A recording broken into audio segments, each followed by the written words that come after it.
This is the satellite image they said we would never see.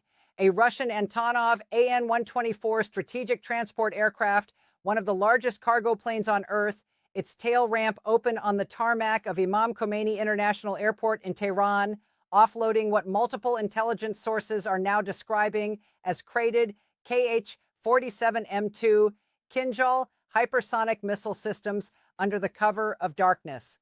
Tuesday, April 15th, 2026, 2:17 in the morning local time. And for the first time in modern history, a permanent member of the United Nations Security Council has directly transferred hypersonic strike weapons to a nation actively at war with two American allies. Let that land, not conventional artillery, not shoulder-fired rockets, hypersonic missiles, weapons that travel at Mach 10, weapons that the most advanced American Aegis destroyers in the Mediterranean have a single-digit intercept probability against. Weapons that can reach Tel Aviv from western Iran in under 4 minutes. Buckle up.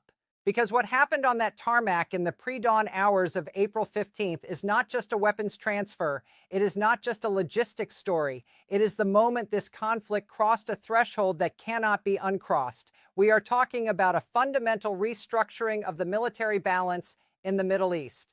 We are talking about an adversary openly defying every red line Washington has drawn since February 28th. We are talking about the United States Navy pulling two carrier strike groups back from the Eastern Mediterranean while Israel watches from the shore. This is the full picture. Every dimension, every implication, every catastrophic consequence cascading outward in real time. Stay with us. Let's start with what the Kinzhal actually is, because if you don't understand its technical specifications, you cannot understand why this transfer represents a categorical escalation beyond anything we have seen in this conflict. The Kh-47M2 Kinzhal, NATO reporting name Killjoy, is an air-launched ballistic missile derived from the Iskander-M ground system, but adapted for aerial delivery from MiG-31K interceptors and Tu-22M3 strategic bombers. It has a confirmed range of approximately 1,500 miles, a warhead capacity of either 480 kilograms of conventional explosives, or, according to leaked NATO intelligence assessments reviewed by analysts familiar with the matter, a nuclear payload option that Moscow has never officially confirmed and never officially denied. It reaches Mach 10 on its terminal approach. It executes evasive maneuvers during descent that no currently deployed air defense battery in the Israeli arsenal was designed to intercept. The Arrow 3 system, Israel's exo-atmospheric interceptor, was engineered to defeat ballistic trajectories. The Kinzhal does not fly a ballistic trajectory. It flies a hypersonic glide path that defeats the engagement geometry Arrow 3 was built around. Sources inside the Pentagon's Defense Intelligence Agency told reporters this week that the transfer, if confirmed at scale, represents what one senior official described as and these are his words, categorically different threat environment than anything the Israeli Air Force or IDF missile defense architecture was designed to operate within. We are not talking about upgrades to existing Iranian capabilities. We are talking about a weapon system that renders the existing Israeli defensive envelope operationally obsolete overnight. That is not analysis. That is the assessment of people inside the building responsible for keeping American service members alive in this theater. Now, here is what you need to understand about the timing. It is not accidental. It is not opportunistic.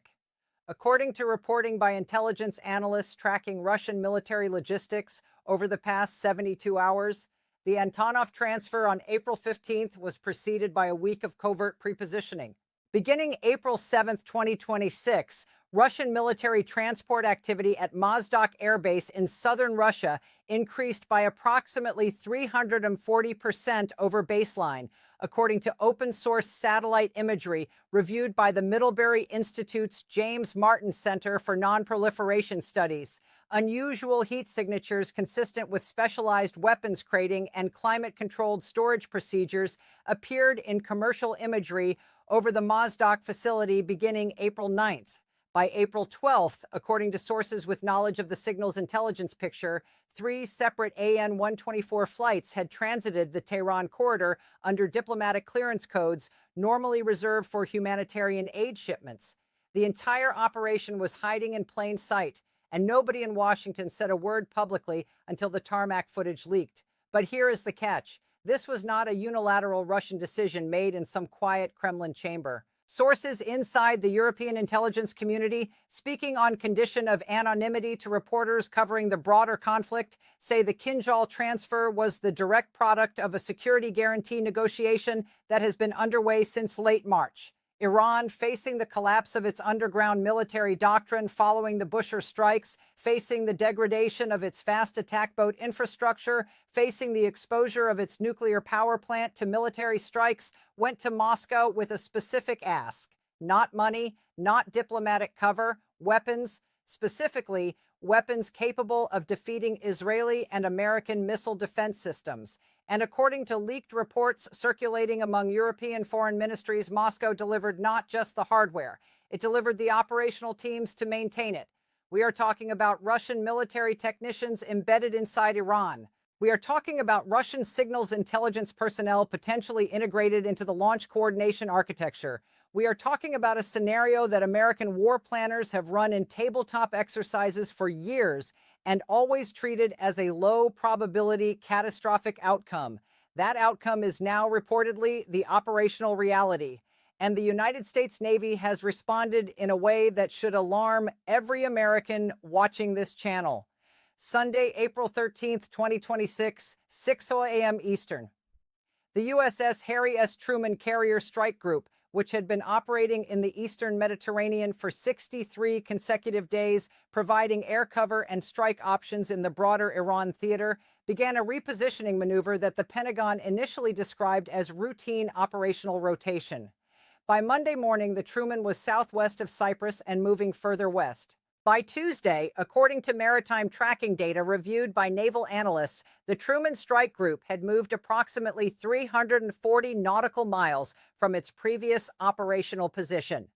That same Tuesday evening, the USS George Washington, which had been on station in the northern Arabian Sea, began a similar westward displacement. Two carrier strike groups, simultaneous repositioning in the middle of an active conflict. And the Pentagon's official statement described it as, quote, a scheduled redeployment consistent with normal operational planning. Nobody in Washington's press corps believed that, and nobody should, because here is what sources say is actually happening inside the Situation Room right now. The hypersonic threat assessment delivered to the Joint Chiefs on April 14th, the night before the tarmac footage leaked, reportedly classified the Kinzhal transfer as a potential carrier killing capability operating within the existing patrol zones. The USS Gerald R. Ford class carrier, the most expensive warship in human history at approximately $13.3 billion per hull, has an air wing of approximately 75 aircraft and a crew of over 4,500 Americans. The Kinzhal, according to the leaked threat matrix reviewed by sources familiar with the assessment, has a theoretical engagement window against a carrier operating within 1,200 miles of Iranian territory that existing close-in weapon systems cannot reliably defeat. The math is not complicated, and no American president, regardless of party, is going to keep $26.6 billion worth of carrier infrastructure and 9,000 American sailors inside a weapons engagement zone where the intercept probability against the inbound threat is, according to leaked reports, somewhere between 12 and 23%. The carriers moved, and Israel is alone. Nobody is talking about what that actually means for the operational picture in Israel right now, but we are going to tell you, because the strategic calculus for Jerusalem just imploded in a single news cycle. Here is what the Israeli military was relying on through the early stages of this conflict. American carrier-based F/A-18 Super Hornets providing suppression of enemy air defenses, CD, missions against Iranian air defense radar networks before any Israeli strike package entered Iranian airspace. American E-2D Hawkeye airborne early warning aircraft extending the radar picture to give Israeli pilots survivability margins they cannot achieve with their own indigenous ISR assets. American Aegis destroyers providing a layered missile defense envelope that Israeli systems alone cannot replicate. That entire architecture just sailed west. And according to sources inside the Israeli Defense Ministry speaking to reporters this week, Jerusalem was given approximately 6 hours notice before the repositioning began. 6 hours. For a decision that restructures the entire threat environment facing 9 million Israeli citizens. The psychological warfare dimension of this moment cannot be overstated. Let us be precise about what Moscow has achieved here without firing a single shot on its own behalf. First, Russia has demonstrated to every American adversary on the planet that hypersonic proliferation is no longer a theoretical red line.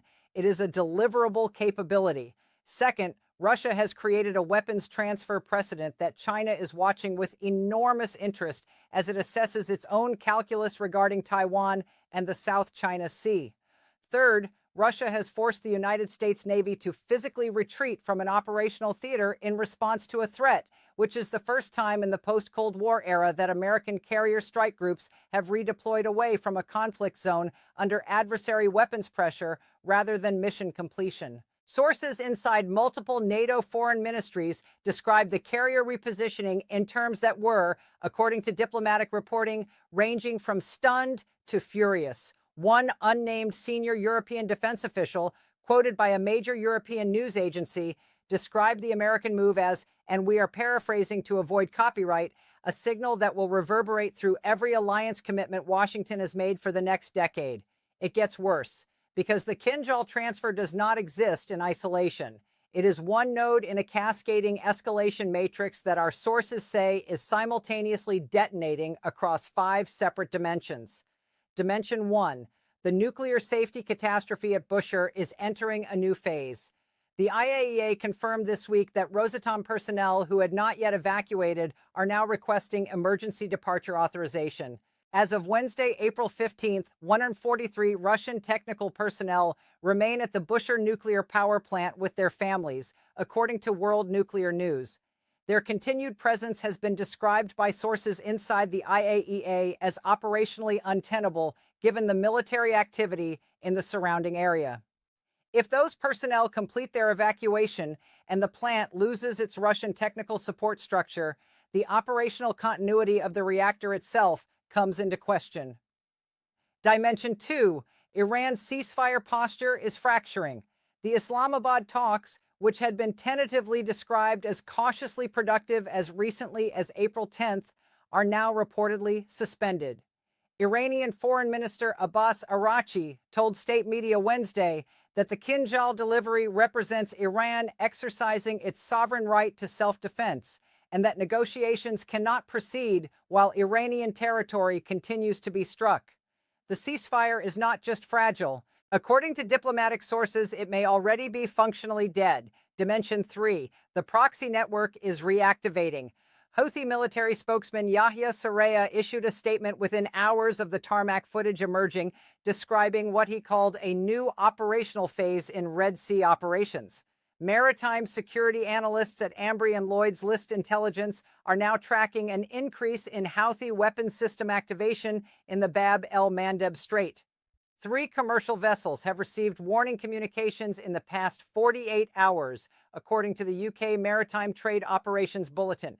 Marine insurance premiums for transits through the Red Sea corridor have increased by approximately 340% since February 28th, according to market data reviewed by Lloyd's of London analysts. That figure is now trending sharply higher. Dimension 4, the Lebanese front is reigniting in ways that Israeli military planners were not anticipating at this tempo. Hezbollah, which had reduced its operational tempo following devastating losses in southern Lebanon, is reportedly reconstituting its precision missile stocks faster than Israeli intelligence had projected.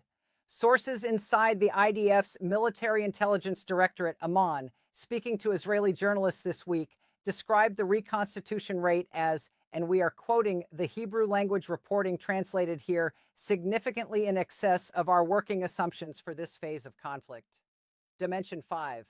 The global energy market is beginning to price in the scenario that nobody in Washington is willing to say out loud publicly, that the Strait of Hormuz closure, which Iran conditionally reopened as part of the Islamabad ceasefire framework, may be heading back toward a crisis posture. Brent crude settled at 127.43 per barrel on Tuesday.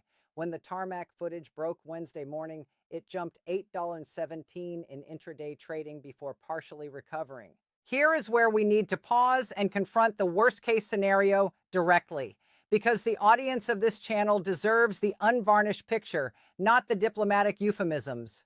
Worst-case scenario 1. The Kinzhal systems become operationally active in Iranian hands within 60 to 90 days. That is the acquisition to operational timeline for a motivated, technically sophisticated military operating with Russian embedded support personnel. At operational status, those systems changed the threat geometry against Israel fundamentally. The Iron Dome system, which has achieved extraordinary intercept rates against Hamas and Hezbollah rocket barrages, was not designed for hypersonic threats. The David Sling system, designed for medium to long-range ballistic missiles, was not designed for Mach 10 maneuvering bodies on irregular trajectories. The Arrow 3 system, as noted earlier, was designed for exoatmospheric ballistic intercepts, not hypersonic glide path threats. According to sources familiar with classified Israeli Air Force assessments, the Israeli defense establishment's internally modeled intercept probability against a coordinated Kinzhal saturation strike involving 6 or more simultaneous inbounds is somewhere between 15 and 40%, depending on the scenario parameters. Against a well-coordinated strike of that scale, the mathematics of penetrating Israeli airspace become viable for the first time in the modern history of the conflict. The consequences of even a single Kinzhal warhead reaching a hardened Israeli military command facility, an airbase, or a civilian population center would be catastrophic in both physical and psychological terms. Worst-case scenario 2, Russian technical personnel embedded in Iranian Kinzhal operations creates a direct, if unofficial, state of military confrontation between Russia and Israel that triggers NATO Article 5 consultations. This is the scenario that keeps senior alliance officials awake at night.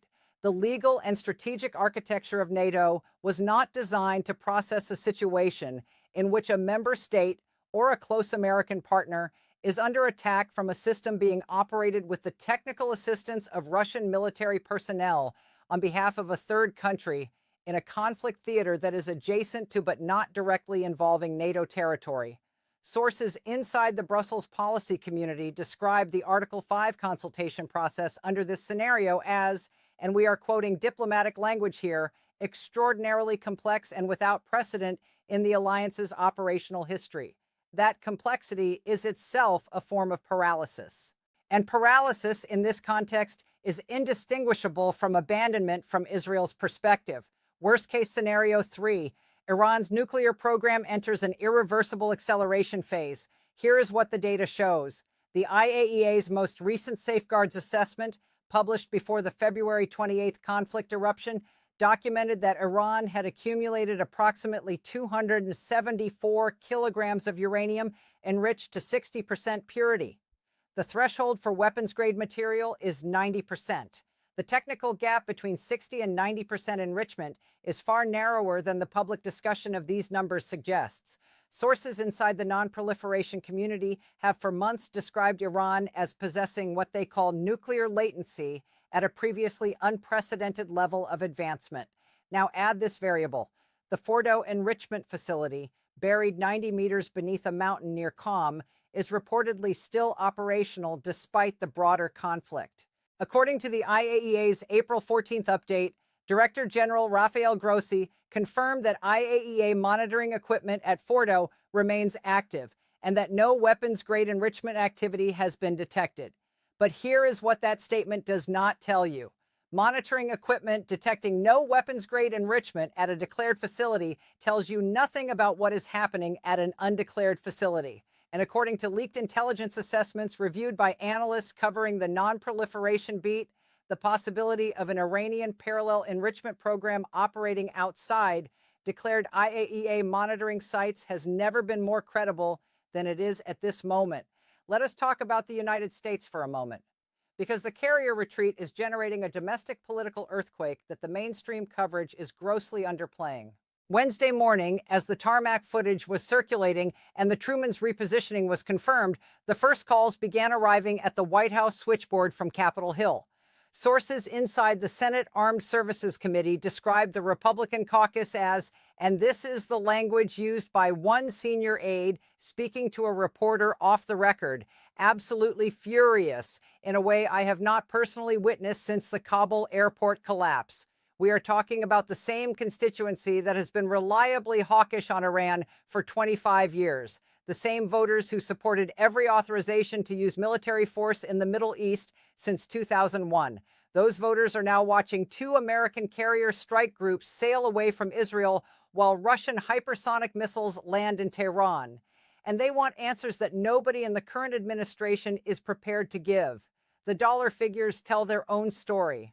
The total American military expenditure committed to the broader Iran conflict theater since February 28th is approximately $47.3 billion, according to a preliminary Congressional Budget Office analysis reviewed by committee staff this week. Of that figure, approximately $4.2 billion represents munitions expenditure, $18.7 billion represents operational sustainment costs for the carrier strike groups and Air Force assets deployed to the theater, and approximately $24.4 billion represents emergency security assistance packages authorized for Israel under the Emergency Supplemental Appropriations Mechanism. Against that $47.3 billion investment, the strategic position of the United States in this theater has measurably deteriorated in the past 72 hours. American carriers have retreated. American red lines have been crossed without triggering the promised consequences. A Russian hypersonic transfer that every senior official in the intelligence community described as an absolute threshold violation has occurred, and the American response has been to hold an emergency NSC meeting and issue a strongly worded statement describing the transfer as, quote, deeply destabilizing and inconsistent with responsible great power behavior. That statement cost nothing and achieved nothing. And the audience watching this channel, many of whom have spent decades observing American foreign policy, understands exactly what it means when Washington describes an adversary's action as deeply destabilizing without attaching a single specific consequence to that description. Here is what sources say is happening inside the Israeli cabinet right now. According to reporting from multiple Israeli journalists with access to sources inside the Prime Minister's office, the Security Cabinet convened for an emergency session Wednesday evening that lasted approximately 5 hours. The meeting was described by one participant speaking to Ynet News as the most consequential security discussion Israel has held since the 1973 Yom Kippur War. We are not deploying that comparison lightly. In October 1973, Israel found itself in a situation of acute military vulnerability that it had not anticipated and that its existing defensive posture was inadequate to address. The political and strategic consequences of that moment reshaped Israeli security doctrine for the next 50 years. What happened on April 15, 2026 has the potential to be a Yom Kippur moment for a different reason. Not because Israel was caught by surprise militarily, but because Israel's principal security guarantor, the United States of America, blinked in the face of a Russian hypersonic threat, and the blink was visible to every actor in the region simultaneously. The historical references that come to mind here are not comfortable ones. In 1956, during the Suez Crisis, the United States forced Britain, France, and Israel to halt their military campaign against Egypt through a combination of financial pressure and diplomatic isolation. The lesson that America's allies drew from 1956 was that Washington's security commitments had limits that were determined by American strategic interests, not alliance solidarity. In 1973, Nixon and Kissinger ultimately resupplied Israel with an emergency airlift that turned the tide of the Yom Kippur War, but only after allowing the conflict to develop to a point where Israeli losses were severe enough to create domestic political pressure.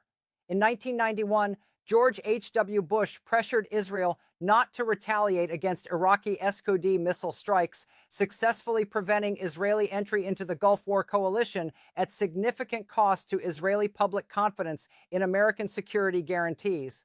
And in 2006, When Hezbollah's rocket campaign against northern Israel was at its peak and Israeli ground operations in southern Lebanon were producing heavy casualties, the American position evolved from initial support to pressure for a ceasefire within approximately 33 days. The pattern across all of these historical episodes is consistent. American security commitments to Israel are real, but they are bounded by American strategic calculations that are ultimately made in Washington, not Jerusalem. What April 15th, 2026 represents is the most dramatic expression of that gap in the modern history of the relationship. Let us talk about what this means for the constitutional order of American foreign policy. Because the carrier retreat, made without congressional authorization or notification, according to sources inside the Senate Foreign Relations Committee, raises questions that go far beyond this specific conflict. The War Powers Resolution of 1973 requires the president to notify Congress within 48 hours of introducing American armed forces into hostilities or situations where hostilities are imminent. The USS Truman and the USS George Washington were operating in a theater of active hostilities. Their repositioning was a military decision with direct strategic consequences for an American ally and for American credibility. According to sources familiar with the congressional notification process, neither the Armed Services Committees nor the Foreign Relations Committees received formal notice of the repositioning decision before it was executed. That is a constitutional question that is not going to be answered in a press briefing. The oversight mechanisms that the American founders designed to prevent unilateral executive military decision-making exist precisely for moments like this one. Whether those mechanisms are activated and by whom and with what result is a question that the next 30 days are going to force Washington to answer. The international community is watching this moment with a clarity that Washington's own debate sometimes obscures. Here is what the data from allied foreign ministries and adversary capitals shows. From the Gulf states, Saudi Arabia and the UAE have both quietly activated contingency planning for a scenario in which the American security umbrella over the Gulf becomes operationally unreliable. Sources inside the Gulf Cooperation Council diplomatic community told reporters this week that both Riyadh and Abu Dhabi have initiated back-channel communications with Beijing about the possibility of Chinese-mediated security arrangements if the American posture continues to deteriorate. From Europe, NATO foreign ministers convened an emergency consultation call Wednesday afternoon. According to a senior alliance official, speaking on condition of anonymity, the meeting was described internally as the most serious assessment of American strategic reliability since the early months of the Ukraine conflict. From Beijing, the state-controlled Global Times published an analysis piece within hours of the tarmac footage emerging that was notable for the precision of its language. It described the American carrier repositioning as evidence of what it called the operational limits of extended deterrence in a hypersonic proliferation environment. Chinese state media does not use that kind of language accidentally. That piece was a signal, and every defense ministry in the Indo-Pacific read it. This is the stress test that nobody wanted to run, but everyone understood was coming eventually. The entire architecture of American extended deterrence, the system of security guarantees that has underwritten the stability of the international order since 1945, rests on a single foundational assumption: that the United States is willing to absorb risk, absorb cost, and maintain forward presence in adversarial threat environments to protect its allies and interests. The moment an adversary develops a credible anti-access capability that forces American carrier strike groups to reposition away from a conflict theater, that foundational assumption is under direct challenge, not disproven, not permanently defeated, but challenged in a way that requires a direct response to maintain credibility. The response to date has been a strongly worded statement and two carrier strike groups 340 nautical miles further west than they were on Monday. History will not be kind to that ratio. Here is what we are watching for in the next 72 hours. First, whether the Israeli cabinet makes a decision to exercise its own unilateral strike capability against Iranian Kinzhal storage and launch infrastructure before those systems reach operational status. The window for a preemptive strike against hypersonic systems in storage is finite. Once they are dispersed, buried, and operationally integrated, the targeting problem becomes exponentially more complex.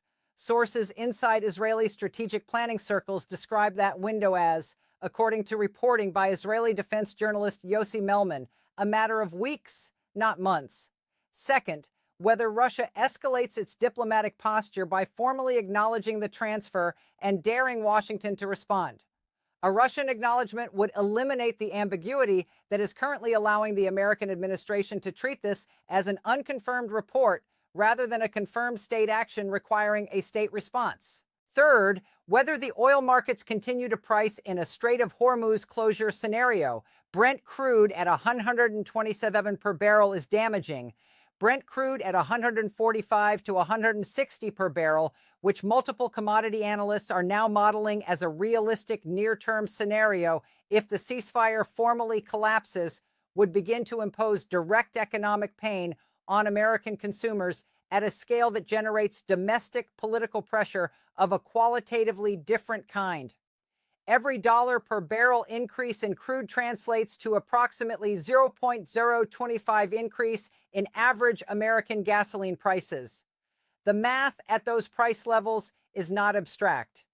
It arrives at every gas station in America simultaneously. Watch what happens in Islamabad. Watch what happens in Brussels. Watch what happens in the targeting rooms of the Israeli Air Force. Because the decisions being made in those rooms in the next 72 hours will determine whether the Kinzhal transfer becomes the first chapter of a new and more catastrophic phase of this conflict, or whether the coercive pressure it generates finally forces all parties toward the kind of comprehensive diplomatic settlement that the ceasefire framework was supposed to achieve, but has so far only approximated. What is certain is this: the doctrine of American deterrence by forward presence, the doctrine that two carrier strike groups on station in a theater constitutes an effective check on adversary escalation, has just been publicly and visibly challenged by a single Antonov transport aircraft on a tarmac in Tehran. The secondary explosions from that challenge, like the secondary explosions that rang out for hours beneath the mountain tunnels at Bushehr 2 weeks ago, may be echoing for years. This conflict is not over. The Islamabad talks may resume or they may collapse entirely. The IAEA will continue monitoring Bushehr and Fordo. The Israeli cabinet will convene again tomorrow morning. The carrier strike groups will continue their westward displacement, or they will reverse course under political pressure from allies and Congress. None of those outcomes is certain. All of them are consequential. And this channel will be here to give you the analysis that the mainstream coverage is too cautious or too distracted to provide. If this deep dive gave you a clearer picture of one of the most consequential military and geopolitical crises of the past generation, then you already know what to do. Subscribe to World Brief Daily. Hit that notification bell. Because the next chapter of this story is already being written on a tarmac in Tehran, in a carrier operations center somewhere in the central Mediterranean, and in a cabinet room in Jerusalem, where the people responsible for the survival of a nation of 9 million are staring at a threat matrix that nobody in their strategic planning doctrine anticipated. We will be here when the next development breaks. Stay with us.